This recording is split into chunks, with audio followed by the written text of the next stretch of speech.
Their desire is to come into the Western world and be part of the trading nations, to sell and export resources, to sell and export services.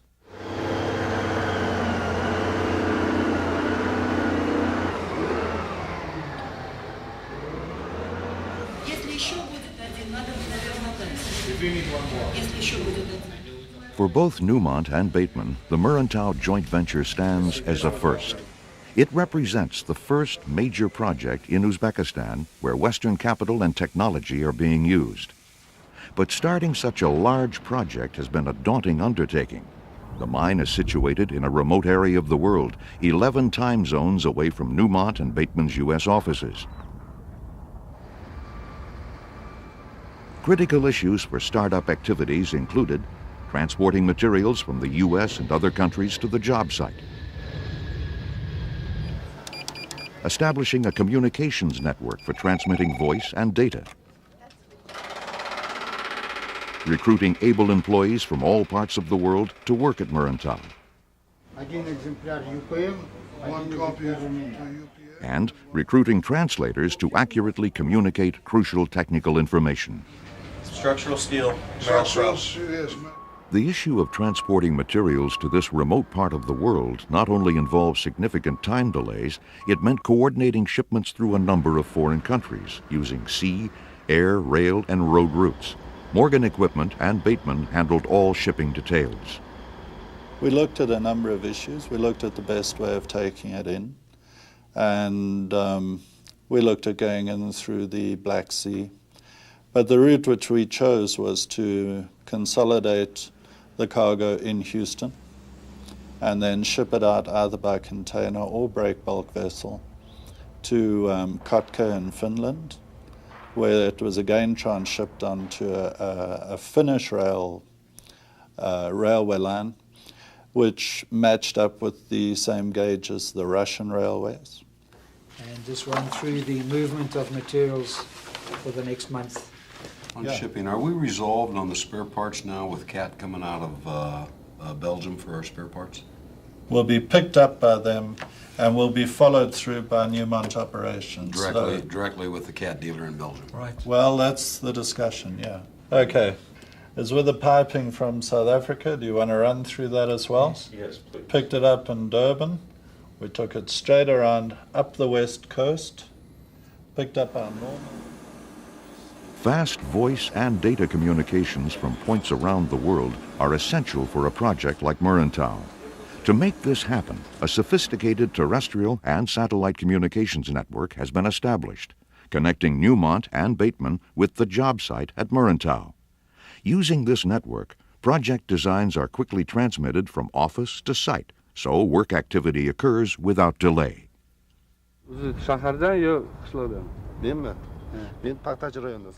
Although experienced American employees make up part of the Muruntau workforce, the majority of workers are Uzbek citizens, coming from Tashkent and Zarafshan. We work very hard at trying to diminish the barriers between the cultures, to allow the technical people to interface. And what you really recognize is that no matter how remote and how distant and how different cultures are, when you put technical people together, they tend to speak the same language, and they are able to work together in a very, very friendly and professional manner, and that's what we're finding in Uzbekistan.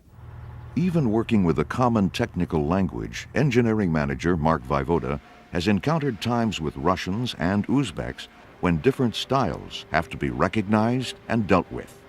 In this country and in most Western countries, in the interest of reducing schedules and consequently cost, we try to get started with procurement and construction before design is complete, so that there is always ongoing design as construction is going on. This is very foreign in that part of the world, and it takes a bit of recognition on our part to try to make use of what they understand and are used to in terms of the progression of things, of the way a project is run. Is compatible with your service, with your local service. Все характеристики электрического оборудования все совпадают с местными. Okay. One of the most important issues that all Muruntau workers have had to face is that of language translation. For all participants, it has been, in a word, difficult. I think that's, the biggest problem in doing any joint venture over there is language. Because the only way you have to communicate these guys is through translators. So automatically it takes twice as long to do anything.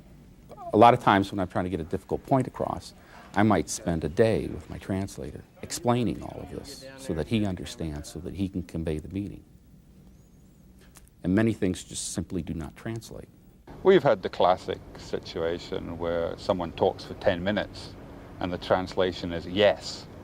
And you have to go, well, no, tell me what was actually said. It wasn't just yes.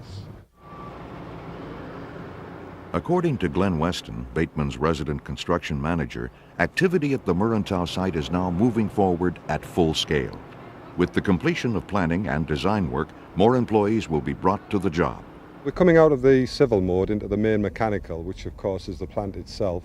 We're not at peak. We've got a labour force of 700 and we'll be touching around about 1,000 to 1,100 at peak. A significant contrast in engineering styles is seen when comparing the original Muruntau mine, the neighboring city of Zarafshan, and new construction at the job site. Steel, a staple component of Western-style building, is being used instead of prefabricated concrete, the main structural component of Soviet-style buildings. This difference is a significant one. To accomplish this, steel construction crews come both from Tashkent and America. For those from Zarafshan who are learning to work on steel, they must first receive extensive training from Bateman construction personnel. Well, we have a real extensive safety program underway right now. We watch them, we school them before we let them on the iron. We watch them at all times while they're on the iron, even transporting the iron. We really have to keep a real close watch on these people because this is new to them. Concrete is their main structure over here, is precast. So iron is a new phase to them. We think it's vitally imperative to find a way to work with the local folks to upgrade their facilities, to help them upgrade their labor, to train, because in the long term, that's going to be the success for all of us. We cannot just go in there, build something, exploit the resources, exploit the people, and leave.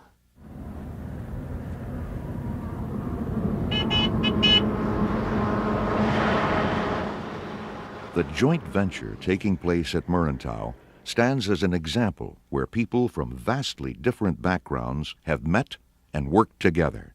For all, the experience has been educational. The entire world, I think, is looking at this project.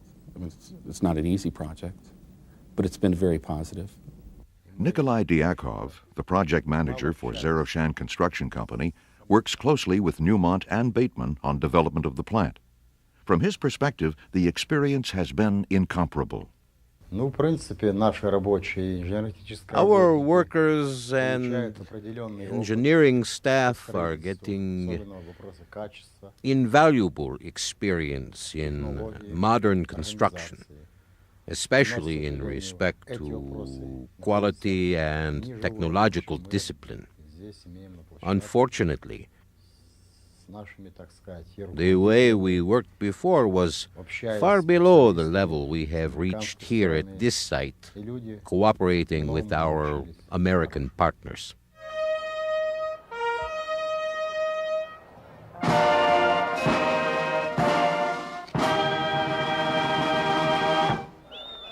While the transition to a Western-style economy may be a welcome change to some Uzbeks, Gordon Wilson believes not all Uzbek citizens are satisfied with this new world. You have quite a big split with the people that are picking up the Western way quite well, and the others who long for the days of communism where the price of bread stayed constant and what you got paid actually paid all your bills at the end of the month and things like this. I think there's a big learning problem going on now. If accepting a new economy is hard for some Uzbeks, the need for change is evident to others.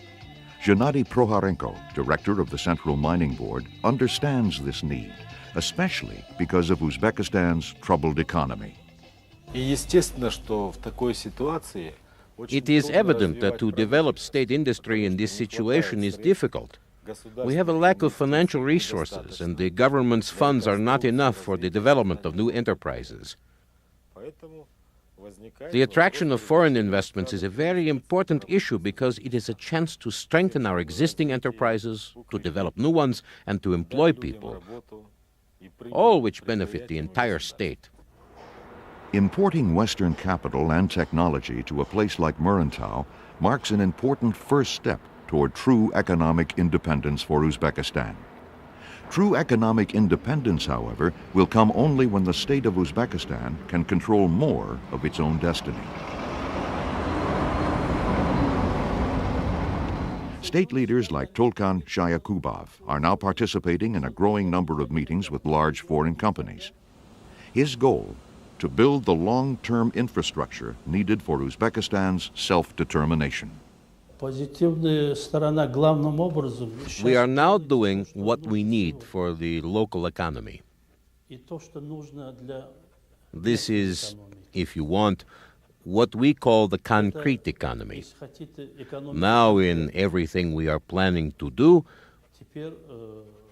we must consider what we can expect from it. We must determine the real need for all projects and whether they really make sense for the state. This includes labor costs, marketability, and who or what is this for. Now, we are like real capitalists. We have begun to count money. How much do you spend, and how much do you get? From an untested beginning, in an untested country, each diverse entity participating in the Zarafshan-Newmont joint venture is reaping the fruits of this cooperative effort. Newmont's initial investment in Uzbekistan has attracted international participation. The joint venture is the first endeavor in the Republic to receive project financing guarantees from the European Bank of Reconstruction and Development. I think the strength of the project and the participation of the major European banks is a reflection of not only their support of our project, but the support of the government of Uzbekistan and investment in the country of Uzbekistan. Uzbekistan is rich, not only in mineral resources, but in its hardworking, industrious people. We can take pride in this.